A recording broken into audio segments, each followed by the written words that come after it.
The Rebel Capitalist Show. All right, guys, it gives me a great deal of pleasure to welcome someone to the Rebel Capitalist Show that I have a tremendous amount of respect for, someone I've really looked forward to talking with. He was the head of the Ayn Rand Institute. He is a champion for capitalism, free markets, and personal liberty. His name is Yaron Brooks. Yaron, welcome to the Rebel Capitalist Show. Thanks for having me on. It's a real pleasure. Now, Yaron, for some of my viewers who might not know your full backstory, can you get us up to speed there? Full backstory. That's a long story, and it's a complex. The Reader's Digest version. Sure. Born and raised in Israel, served in the Israeli army, undergraduate in engineering out of Israel. Came to the U.S. in 1987, a long time ago. Got an MBA and PhD in finance. Was a finance professor for 7 years. Started basically a hedge fund in 1998, and went full-time at the Ayn Rand Institute in 2000. Today, I'm chairman of the Ayn Rand Institute, so switched to being chairman away from CEO in 2017. Moved to Puerto Rico in 2018, January 1st. All right. And then now spend my time on the hedge fund side, and I've got a YouTube channel, Yaron Brook Show, and yaronbrookshow.com, and spend a lot of time just advocating for all those ideas you mentioned up front. And then, of course, still involved with the Institute as chairman of the board. Yeah, but you've got some incredible insights into just obviously Atlas Shrugged and Ayn Rand and her views. Before we get there, I'd love to hear your take on what's going on in the United States right now. Where do you start? Exactly. I mean, it's a complete and utter disaster. I don't know exactly what the nature of the disaster is going to be, but nothing good is coming out of the world we live in right now. We've got a president with a character that I would never believe could ever become president of the United States. Who has the most authoritarian tendencies of any president ever. And we've got a left, which is authoritarian and barbaric and anti-individualism and anti-everything we believe in. Left and right have become the worst versions of themselves possible. There is no alternative to that present in the U.S. There's no better right. There's no pro-capitalist right. There's just nationalism and authoritarianism of the right, and socialism and authoritarianism of the left, and that's it. That's the entire spectrum. I think most American people still fall, I won't say in the middle, but somewhere better than either one of those alternatives. But they have nowhere to go. So politically, it's a complete disaster, and of course culturally, the left has dominated the culture for 100 years. They've slowly increased their influence. We're seeing the manifestation of that today. The hippies, the new left of the 60s, today's university professors, the leaders, the people look up to, and they have created a kind of a complete subjectivist, more relativist, racist, horrific culture among young people, anti-thinking, pro-emotion. And the consequence of that are, again, the rise of nutty left and the nutty right. And again, those are the only voices out there. There's very little of the individualism, the capitalism, the pro-free markets, the pro-American founders. That voice is silent today in America. So I don't know where we go from here. I'm quite pessimistic, unfortunately. And you layer that on top of these corporate bailouts that we've had, that started in 2008. Yes, we haven't got economic issues, right? The Federal Reserve bailing everybody out, buying individual corporate bonds now, not even just ETFs. Yeah, right. They would buy ETFs is horrific. Bailing out municipalities through municipal bond purchases, bailing out at the stock market ultimately by providing unlimited liquidity and hinting that maybe one day they will buy stocks. And then at the federal government level, corporate bailouts, which of course we've seen for quite a while. Remember, Ronald Reagan bailed out Chrysler, and of course Bush and Obama both bailed out the car companies, auto companies, and now That's on steroids. So we've got a completely dysfunctional economy. Trump used to say the best economy ever. That was complete nonsense. I mean, the economy was barely growing at 2%. It was struggling, and innovation is down, productivity is not rising at anywhere near the levels you would expect. We have an economy that, in a sense, never recovered from 2008-9, and now has received this shock. And given what the government is responding, printing basically $6 trillion out of thin air, I don't see how we recover out of this shock that we just got. That is, I predict stagnation, for the next couple of decades. I just don't see. I think a lot of people have been focused on the money printing and the Fed's balance sheet, Yaron. But I see this. I see obviously the bad side there. But I get really worried about more and more government intervention. And so we've got these bailouts. So the Fed is, let's say, intervening, but really it's the government as well. And now we've got the stimulus checks. We've got the PPP program. Yeah, I mean, you go down the laundry list. It just means more and more government.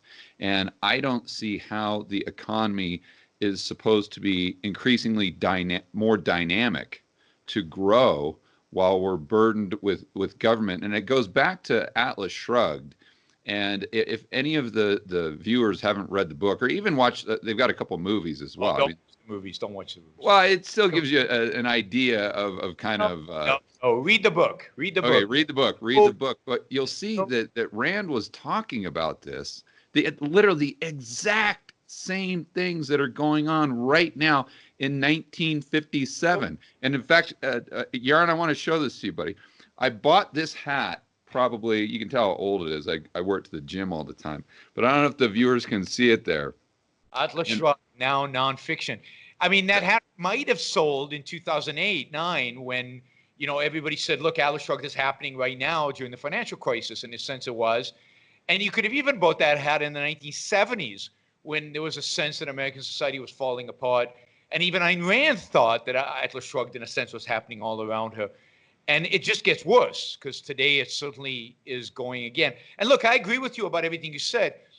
When the government starts bailing everybody out, when the government starts deciding who the winners and losers are, when they distort prices, when they distort the allocation of capital, you don't get the kind of creative destruction that Schumpeter talked about. You don't get capital flowing to the most innovative, to the people who actually create growth. People don't talk about this, but the people who create economic growth, entrepreneurs, the business people, the people who create the jobs, the new products, and more so even small and mid-sized business, not just these giant corporations. The entire spectrum of it. And I'm not against giant businesses. I think giant businesses used to be small and they were successful. So good for them.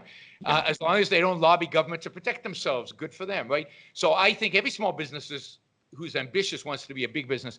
I just think business across the board is disincentivized from investing, innovating, producing. And then, of course, we have an education system that destroys the minds of young people. So how are they going to innovate when they can't think themselves out of a paper bag? And then but then I don't want to get the Fed off though, because the Fed is doing the same thing, right? Right. What does it mean that the Fed is printing money? If it was printing money and dropping it from helicopters, I wouldn't care that much. I mean, I'd still care, right?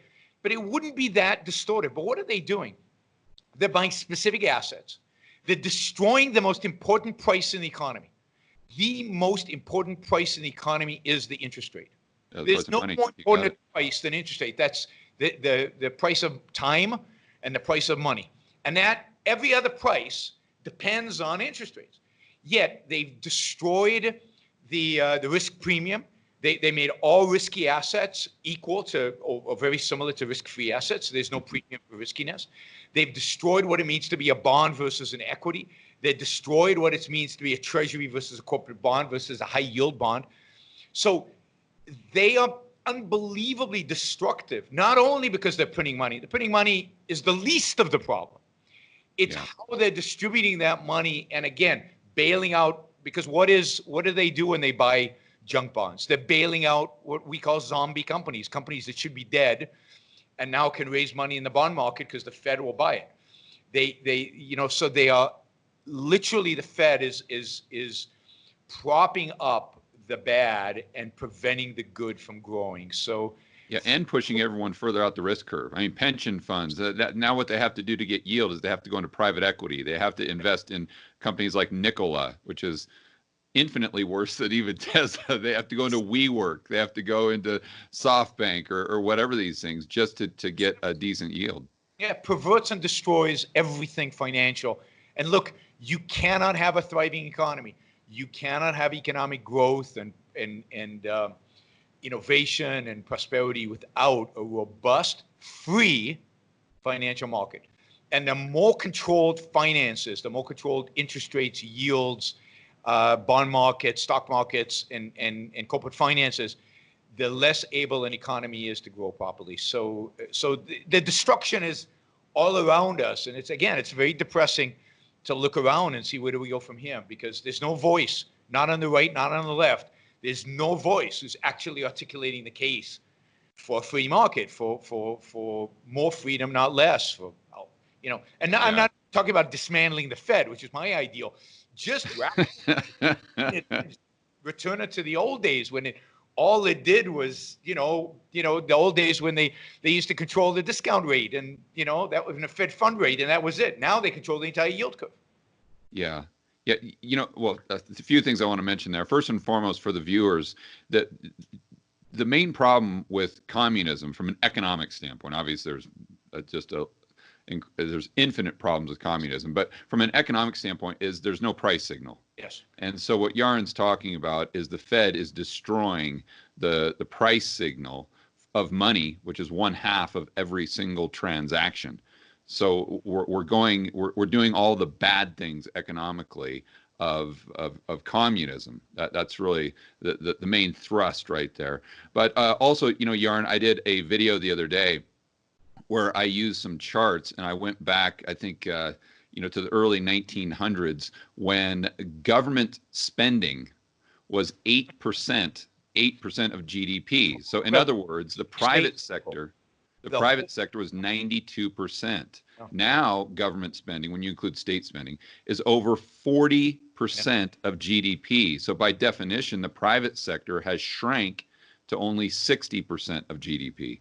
Yes, and we know the government doesn't produce anything. It doesn't create anything. Right. It has one function and only one function, which is the protection of individual rights. And to do that, you don't need more than 2, 3, 4% of GDP. You could cut government spending by 80 to 90% tomorrow, and we'd be richer, more prosperous, and actually safer if the government actually focused on protecting us rather than on regulating us and controlling us and dictating to us.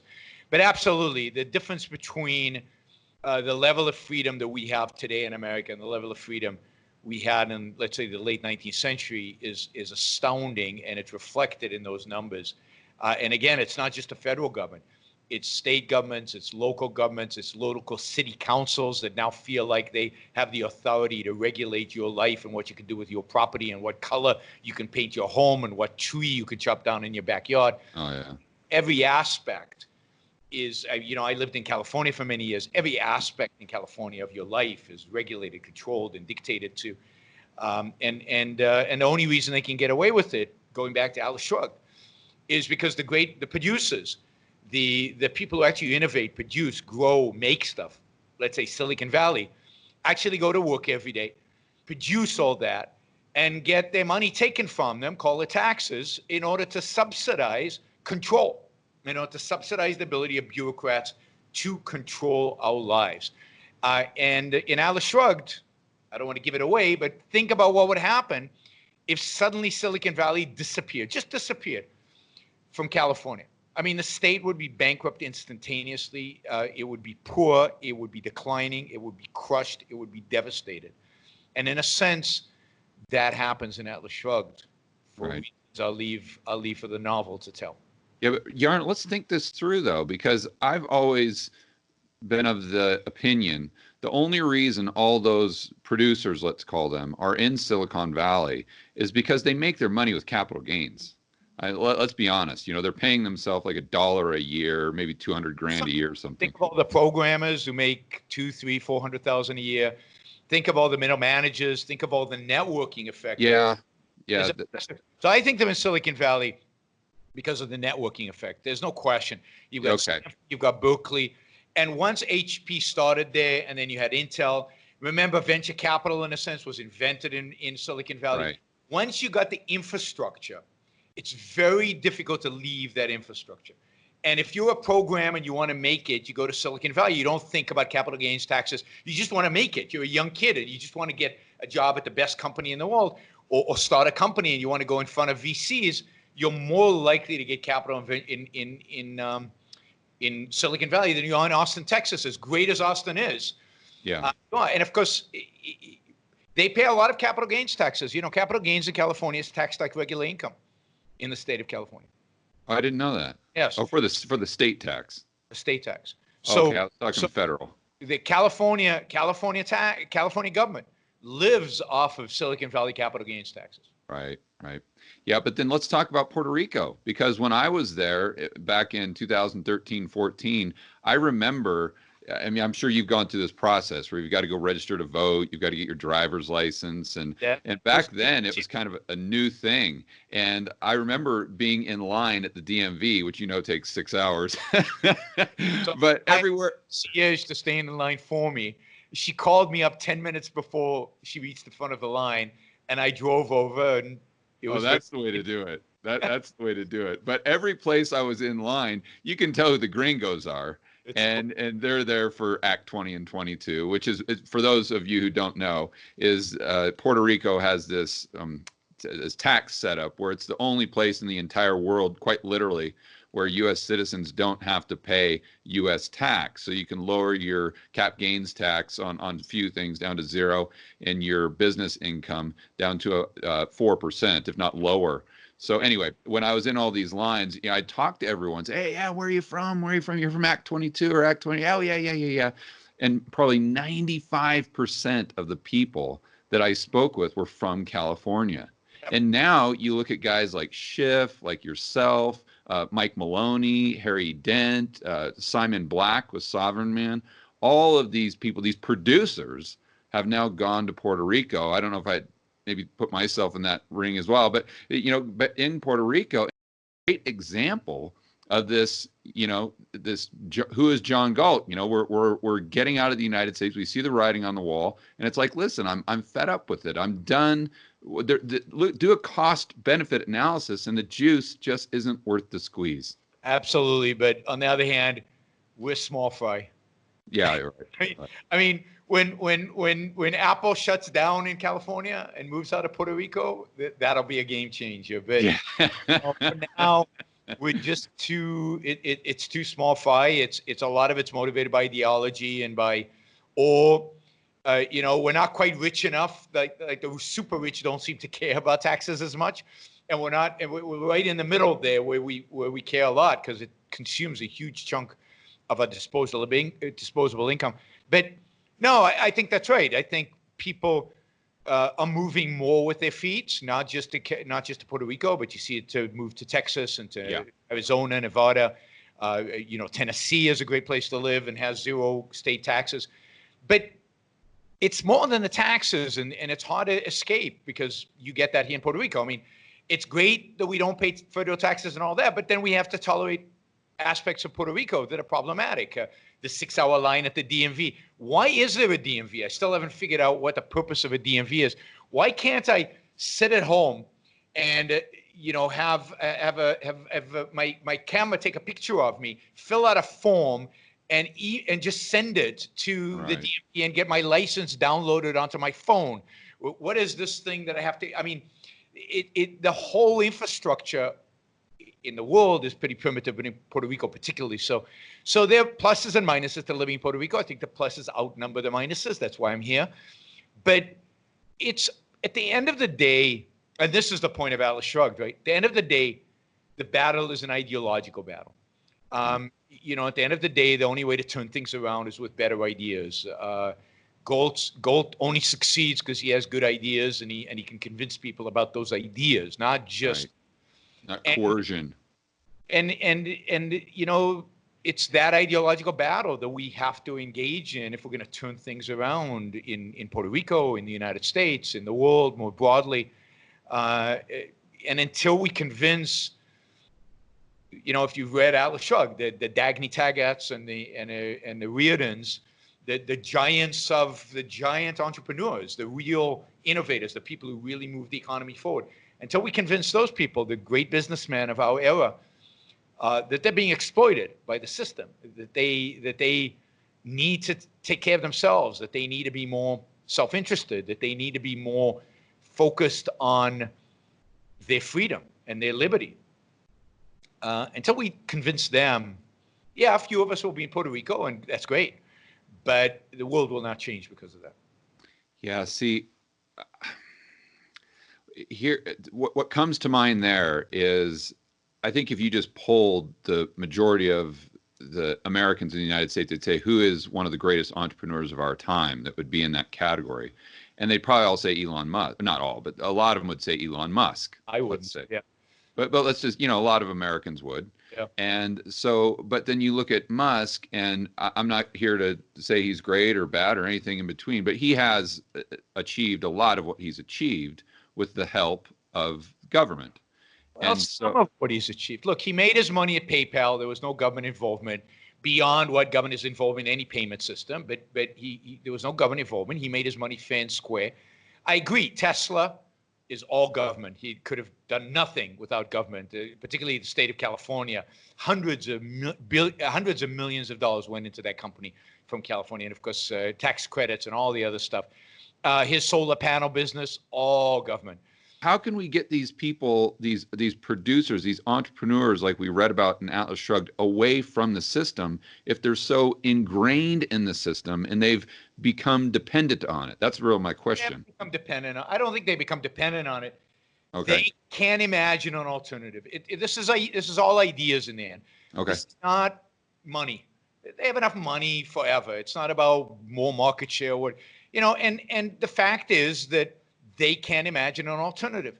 And they are ideologically committed to it. And this is, again, the point of Atlas Shrugged.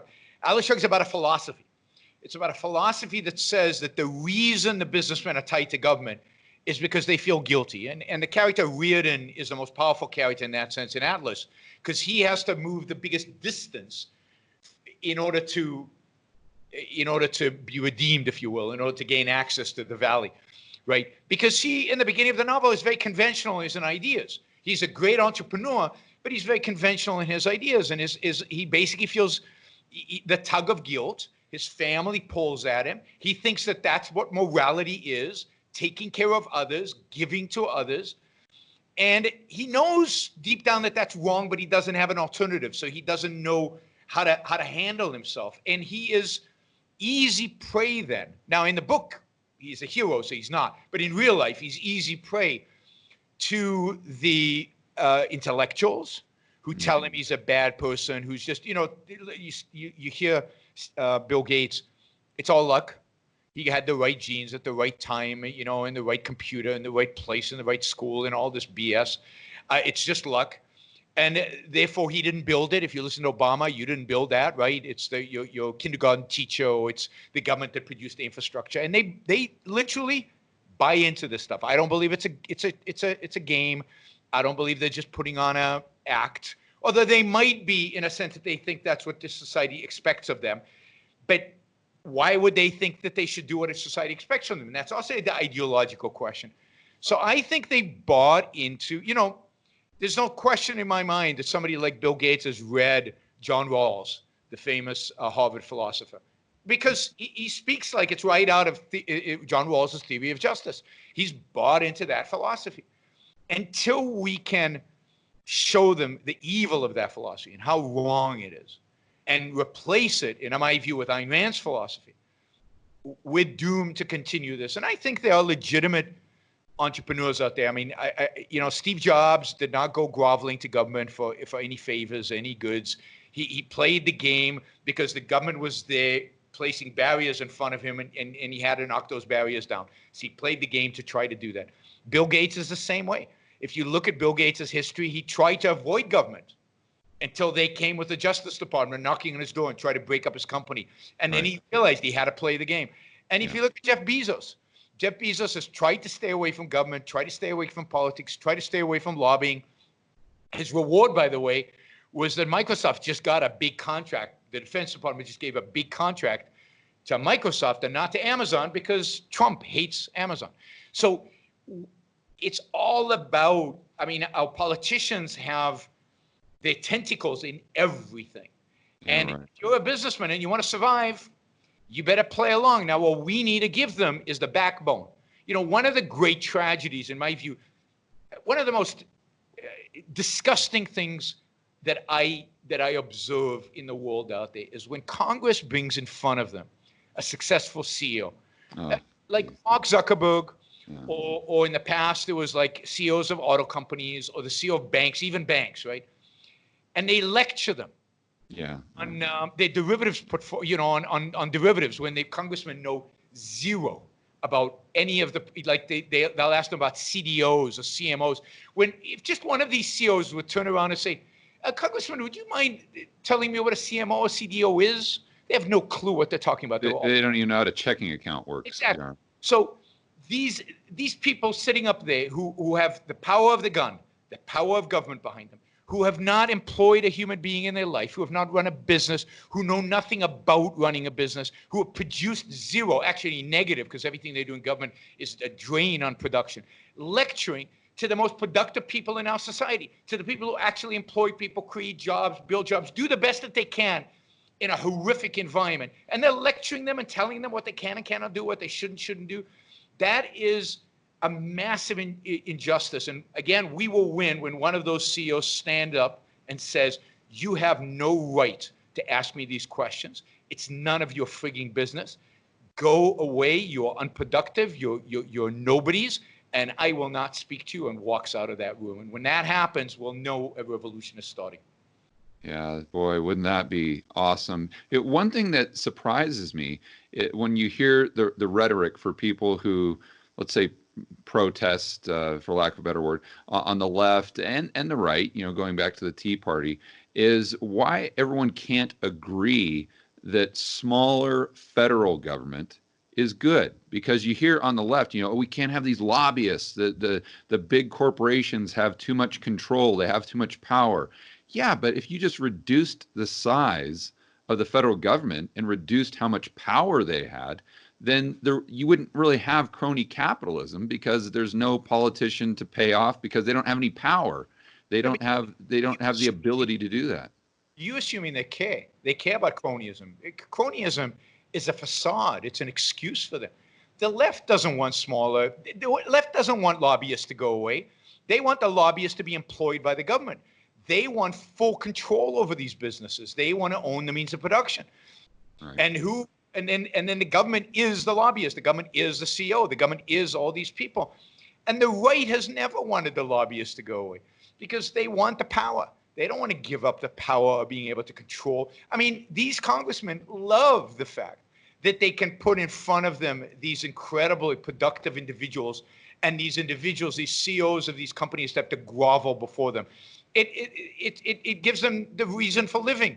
They thrive off of power. They thrive off of their ability to control and manipulate other people. And Ayn Rand, again, describes this perfectly in Atlas Shrugged. Yep. In Wesley Mouch and the different operatives. And she also describes the kind of CEO that thrives in this environment. She has many of the CEOs, many of the businessmen in Atlas Shrugged are the villains, because they're the kind of CEOs that rise up in an environment where you get favors from the government. And they enjoy getting favors of the government. And it's this, constant horse trading between the politicians and the businessmen, the bad businessmen, and the productive businessmen, the real geniuses, the real people who are pushing civilization forward. They are the ones everybody wants to exploit, everybody wants to take advantage of. And the left and the right are not honest about not wanting cronyism. They thrive at, look at these politicians. They enter politics poor. And you'll see this with AOC or any politician. What was she, a bartender when she came into politics? Something like that. Right. She leaves politics, she will be wealthy. Every single one of them, when they leave politics, are wealthy.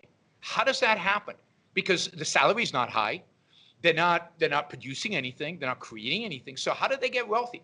Well, because people are paying them to buy favors. Now, it might not be explicit suitcases full of cash, but as soon as they leave politics, suddenly they're offered $250,000 to speak at Goldman Sachs. Why?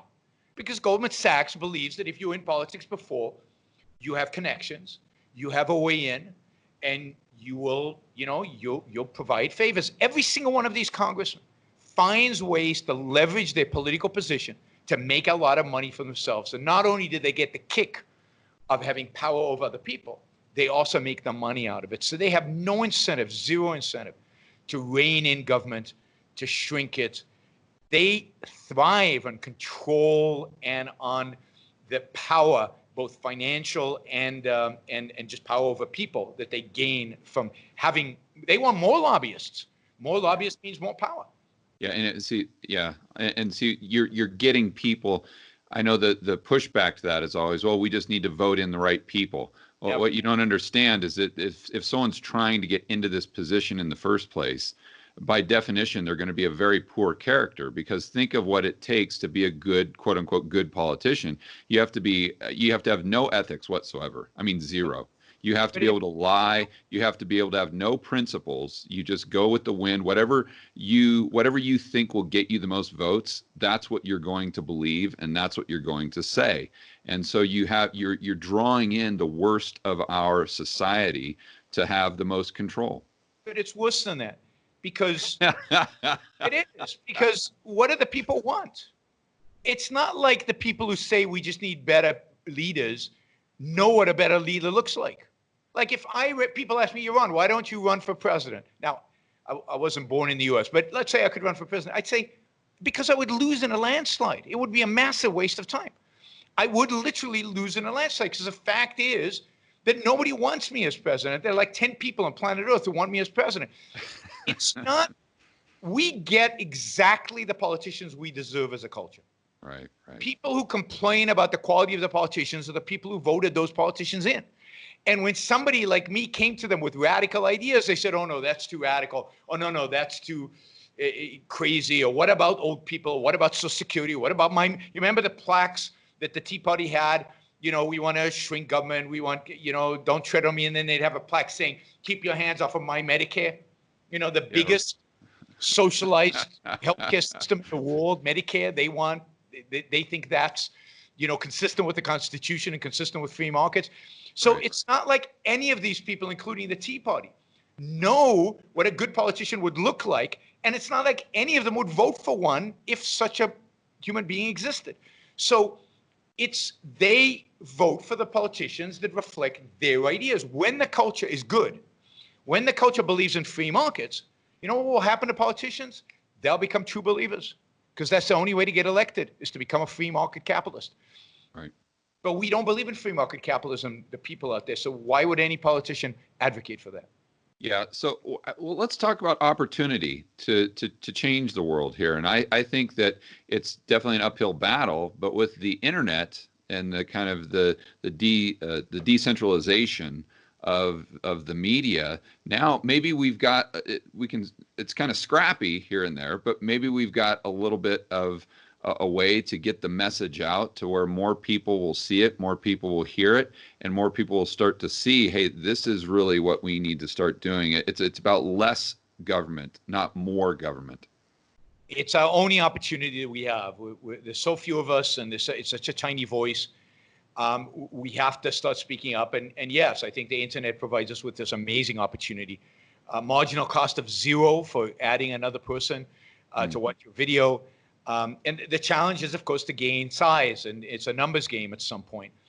And the other challenge is to have the right message. And I think that the challenge with the liberty movement is, and I know this is somewhat self-serving, but I think it's also the truth. I think the biggest tragedy of the liberty movement is they don't take Ayn Rand seriously enough. Unfortunately, I don't think the great giants of the liberty movement of the past took her seriously enough. The von Mises, the Hayeks, the Friedmans, the people of that generation didn't take it. And I think the great economists of this generation don't take it seriously enough. You cannot change a culture on economics alone. Nobody cares about economics. People don't vote their pocketbook. People vote what they believe is right versus wrong. People vote their morality. People associate with the heart, but it's really the mind. They vote what they think is right. They vote what they think is moral. What Ayn Rand provides, and she's the only one in the liberty movement to provide this, and this is why she has to be adopted more broadly and has to be talked about more broadly. She provides an actual philosophy of freedom, philosophy of limited government, philosophy for individual living their lives, based on a new moral code, based on a new approach to human life, the individual human life, and as a result of that, a new approach to government. But people, if we want to change the world, we have to challenge the left and the right, the conventional left and right, on their grounds. And that means on their philosophical grounds. We have to challenge their philosophy. Look, their economics is one big, unbelievable failure. If people cared about economics, we would have won a long time ago. Mises and Friedman are far better economists than anybody the left has. They made better arguments, more articulately, that actually matched reality. We would have won it by now. The fact is that we haven't. We're losing, and losing fast. It's because we've never taken up the philosophical argument. Ayn Rand was alone in taking that up. And until the liberty movement pivots to become more objectivist, more oriented around Ayn Rand's ideas, more oriented around the morality of liberty, the morality of capitalism, the morality of freedom, the morality of individualism, we don't have a chance. And that's the big weakness we have. We can go online and talk about economics, but I think that only has a limited effect because people, there's people starving over there. What am I supposed to do about that? Yeah, well, let's go into that, Yaron. Why is personal freedom and liberty morally correct? Well, because morality should be about you, me, right? About the individual. Morality should not be about the other.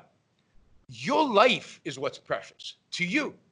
And your whole orientation as an individual should be, how should I live the best life that I can live? Under what conditions, in what environment? What must I do to make my life the best life that it can be? Every second is precious.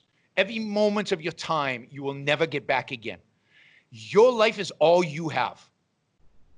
And morality needs to be focused around that. Now you ask your question, for an individual who recognizes that to live well, he must use his mind to think.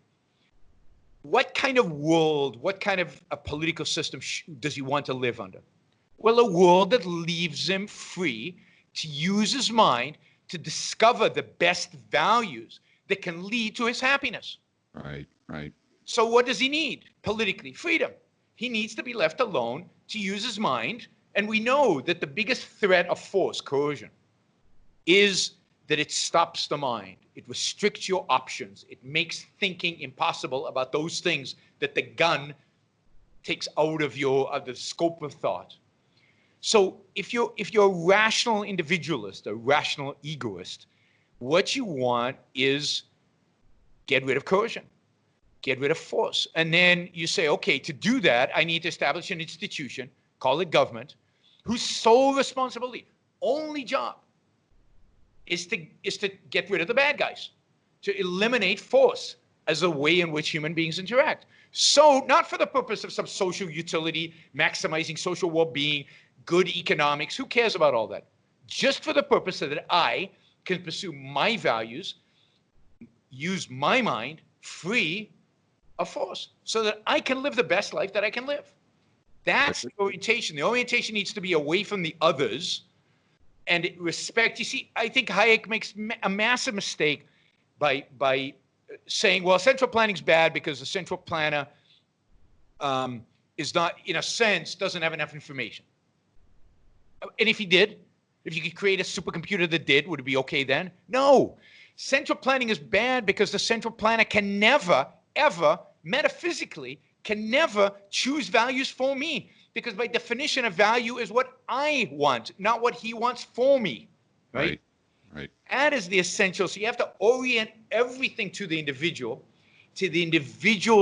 ability to think and pursue their own life. I mean, one of the big mistakes conservatives make is they say, well, people are irrational, and therefore we want small government because politicians are going to be irrational, and we need to have checks and balances to prevent irrationality from the government. But if people are irrational, then they can't take care of themselves. And if they can't take care of themselves, then what are you going to do? Somebody has to help them, right? And again, you have to shift that focus. No, individuals are primarily rational. We are brilliant at taking care of ourselves when allowed to do so. And all of history suggests that that is the case. So what we need is the freedom to be able to take care of ourselves. And if there's some people under certain circumstances who can't take care of themselves, that's not a problem. We can help them easily. But the majority, the overwhelming majority of people have enough of can be rational, and when they are rational, can thrive and flourish and achieve happiness. So we need to be positive, not negative. We need to push for a positive view of man and a positive view of his abilities and a positive view of the morality of man seeking his own happiness, which is what this country's founded on, right? It's founded on two ideas: reason, man's capacity to think for himself and to produce and to create, and the pursuit of happiness. Those are the two foundations for the Declaration of Independence. Yeah, and ironically, when you focus on those aspects, you get better economic growth. And you get it's like the free hand, you get a lot better stuff by not trying to focus on that. Yeah, let's use someone just to try to illustrate your point, Yaron. Let's use someone like Mother Teresa. She's just a stereotypical good person that was altruistic, that helped others. And so let's just start with answering the question: was Mother Teresa, from a moral standpoint, looking at it from Ayn Rand's vantage point, was that morally correct? The way she lived her life, and if so, why? No, absolutely not. It's a waste. She wasted her life. She was miserable. She was unhappy. If you read her diaries, you see how awful a life she lived. She constantly questioned what she was doing, why she was doing it, what the reward was in some afterlife, mythical afterlife. She had to create a fantasy to justify what she was doing. I mean, the world is heaven enough if you know how to live your life properly. And that's what morality is about. It's about living your life properly and creating heaven on earth, achieving your own happiness here on earth, not about an afterlife. So no, she lived an immoral life, and she helped very few people. And if you follow Mother Teresa, you know that what she did is she helped people who were starving not starve. But that's it. She refused to help them succeed because she believed the meek shall inherit the earth. So you wanted meek people because they were good. Suffering, poverty was a good, not a bad thing in the world. But contrast to, which I do in my talks, to a Bill Gates. Yeah. Who really changed the world.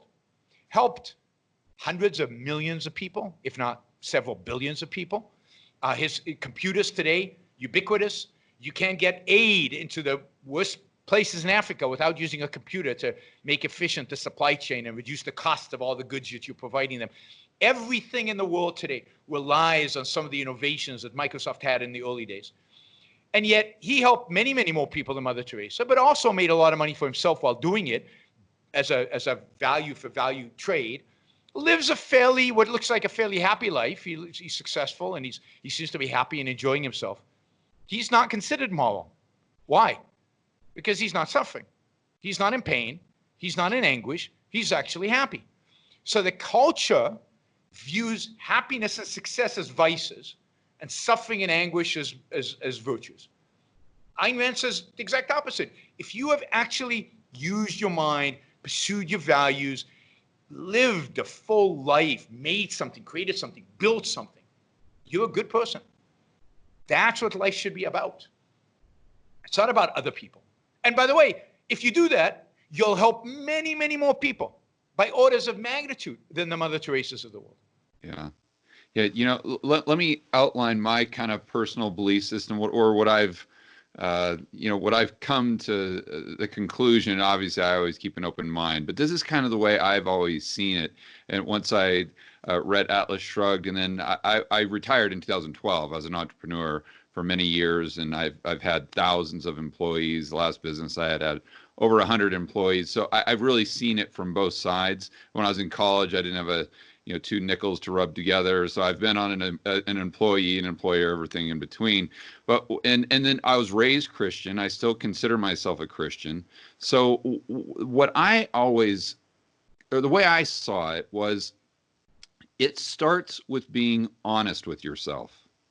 you have to be honest with yourself on what your personal strengths and weaknesses are. And this is if you're trying to do good, let's say, the typical or the proper definition of the word good. If you're trying to do good, you got to start with being honest with yourself. And if your skill set is that of Bill Gates, and you want to do good, you've got to do exactly what he did. Let's say to start Microsoft that he had like 400,000. I think he had 400,000 seed capital, something like that. If he would have given that away to charity, let's say, everyone would have said, "Oh my gosh, he's doing good. Look at what a moral act." But he didn't do that. He pursued his own self-interest, and in doing so, now he's worth, let's say, $100 billion, where he can do far more good now. And plus he's changed the world. He's got all these employees at Microsoft. They're basically the entire state of Washington. Buying into the mythology that leads us towards socialism, right? That is? Yes. Okay. So tell me how am I leading us towards socialism? Because the whole approach there is that good means to other people, but that's wrong. Bill Gates should have not given the 400,000 to charity because he wanted to have fun. In other words, he wanted to enjoy his life. He wanted to achieve something and make something, not so he could give it away afterwards. Who cares whether he does philanthropy afterwards? He has provided more good for himself by living a full life, and more good to other people by employing them, by creating millions of jobs all around the planet, and by every time somebody bought a Microsoft product, was their life better or worse? Well, you're right. Trade, they're more productive, right. Well, then, whatever reason, they felt that $100 was better used buying a Microsoft product than any other use. They preferred the Microsoft product on the $100. Their life was better off. Bill Gates is a moral giant for having created Microsoft. Forget his philanthropy. His philanthropy is irrelevant to the equation of morality. Philanthropy is neutral morally, in my view, or unimportant. It's a trivial issue. Yeah, then you want to give some money away? Fine, who cares? You've already changed the world in deep, meaningful, substantial ways. And by the way, you did it in the most moral way possible by making your life better at the same time. Yeah. So I didn't say it the right way. We completely agree. I was just trying to look at it from a standpoint of someone trying to do good. But we're definitely on the same page. You're still buying into the idea that doing good means helping other people. I say doing good is making your life the best life that it can be. Right. Whatever. First and foremost. You could be a social worker. I have nothing against social workers. So I don't have anything against philanthropy. If you decide, let's say you're born with a lot of money, you inherited a lot of money, and you decide that what you really enjoy doing, what really gives you satisfaction, what really rationally is consistent with your values, is to, in a rational, systematic way, give it away and enable people to thrive through your giving the money away. Fine. If you go through that program, if you're not doing it out of guilt, if you're not doing it because this is the only way to do good in the world. So the focus needs to be on your values, on what makes you happy and what will lead to your success in this world. And I believe, I don't believe in God, but if I believed in a God, I believe that if you do good in this world, he's going to reward you, whether you follow this scripture or that scripture, you do this stuff. Otherwise, he's a pretty nasty God. If you're honest and you're doing good stuff here and you don't get rewarded unless you identify with a particular deity and not with another one. So forget about the afterlife. I don't think it exists, but forget about it and just live the happiest, most successful life you can right now on the planet. And that doesn't by pursuing your own self-interest. Yeah. It's not about being hedonist. It's not about momentary pleasures. We know that, because we've lived a while, right? That real happiness comes from long-term thinking, from long-term planning, from execution, from achieving meaningful values, from the pursuit of something that has substance. It doesn't come from just, pleasure for the sake of pleasure. Not that I'm against pleasure, but just that is the guiding thing of your life. So, the whole way in which people think about morality needs to change. It needs to change about thinking of the other, altruism, to thinking about self, egoism, which is as a long tradition going back to Aristotle. And Ayn Rand, I think, is the most important thinker in that tradition. And then once you do that, if what I care about is my own life, now I care about my own freedom. It's obvious, right? and I want to produce, I want to make. I don't want, see, if Elon Musk was an egoist, he wouldn't take government handouts, because government handouts undermine and undercut any achievement he makes. And he knows it, and it eats at him. So if he really cared about his soul, that he wouldn't do it. There's a magnificent scene in The Fountainhead, Ayn Rand's The Fountainhead, where this architect has designed this beautiful bank building, and he's a starving artist. He has no money, nothing. And he presents the plans to the board of this bank, and they say, great, we love it. We're going to give you million, whatever we're going to give you a huge amount of money to build the building, but we want to make a few changes. And the changes they make are going to undercut his integrity. And he says, no. And they say, but you're going to get a lot of money. He says, the money's not worth it if I have to sell my soul for the money. And he walks away and he works as a manual labor in a quarry, digging up rocks in order to sustain himself. But he's willing to do that to fight for his integrity. So being an egoist is not about the material things. It's about your integrity. It's about your honesty. It's about your commitment to facts and reality, and sticking to those and living through those. And somebody like that does not want to be told what they can and cannot do, where they can and cannot open a business, how much they pay their employees, and what to build and what not to build. Yeah. How does integrity and pursuing, or being an egoist, or pursuing your own self-interest, how do those two things intertwine? Because some would say, Yaron, that they're antithetical. Yes. Well, to really dig deep into that would require an hour, but to viewers to read The Virtue of Selfishness by Ayn Rand. It's a little book, and the first essay is called The Objectivist Ethics, and she talks about why integrity is essential, not just nice, but essential for being an egoist. And I'll give you the outline. Basically, to be an egoist, the most important thing one must respect is the mind. Yeah. You must respect the fact that your only means of knowledge, your only means of providing for yourself, is by thinking. Emotions are not tools of cognition, and revelation is not real. So the only thing you have is your mind, your reason, your rationality. Integrity is just an aspect of that. If you think certain thoughts and you think those things are true, and then you act against them, you're negating the value of your own mind. You're negating the value of your own ideas. You're negating the value of your own thinking, which then undermines your own life psychologically and ultimately existentially as well. And in Ayn Rand's, in the book, in The Fountainhead, she's got two characters, the one who sells out and does whatever people, and the one who doesn't. And you can see, and it's a fiction, so it's not a true story, but you can see the trajectory of their lives, and you know people who've lived those lives, and you know that it's true. That is, people with no integrity cannot be happy. Elon Musk, deep down, cannot be 100% whole with himself. Even as much as he's achieved, he cannot be completely whole with himself, because he knows that he has sold out in important ways in his life. And that's sad, because I think Elon Musk deserves happiness, given how productive of a genius he is. I think that the fact that he sold out and went for the government subsidies and the government goodies is truly sad. Yeah. Do you think there's an argument for a higher purpose, like from his standpoint, saying, well, if I take the government goodies, then I'm achieving, let's just say that his main goal, and I'm not saying it is or isn't, but his main goal is like global warming. He says, if I can conquer global warming by taking this government handout, then maybe it's justified. Is that an argument or not? Certainly, I think it's the way he rationalizes it to himself. Yeah. But I think I'll go back to a point you made earlier about honesty. I think if he was honest with himself, is Tesla really going to save the world from global warming? Right. We all know it's not.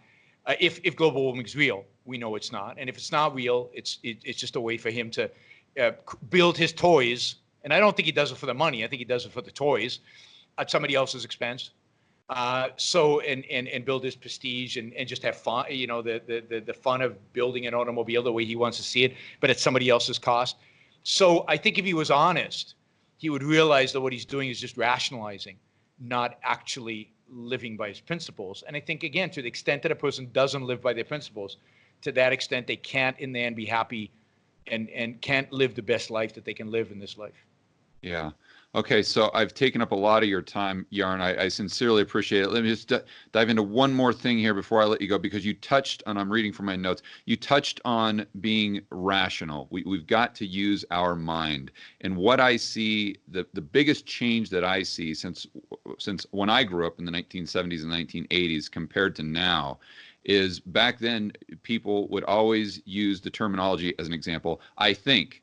Yep. Yaron, I think we should take a right here. Yaron, I think the weather, it's 75 degrees now, and it's just the way they talk, Yaron, I feel like we should take a right here. Yaron, I feel like it's about 75 degrees. And I know it's a very subtle thing, but my point is it seems like we've gone from a society of valuing thinking and intelligence and rational thought to a society that puts feelings as priority number one. And I know that goes into postmodernism, and you don't have to expand on that, but I'd just like to get your brief thoughts on that.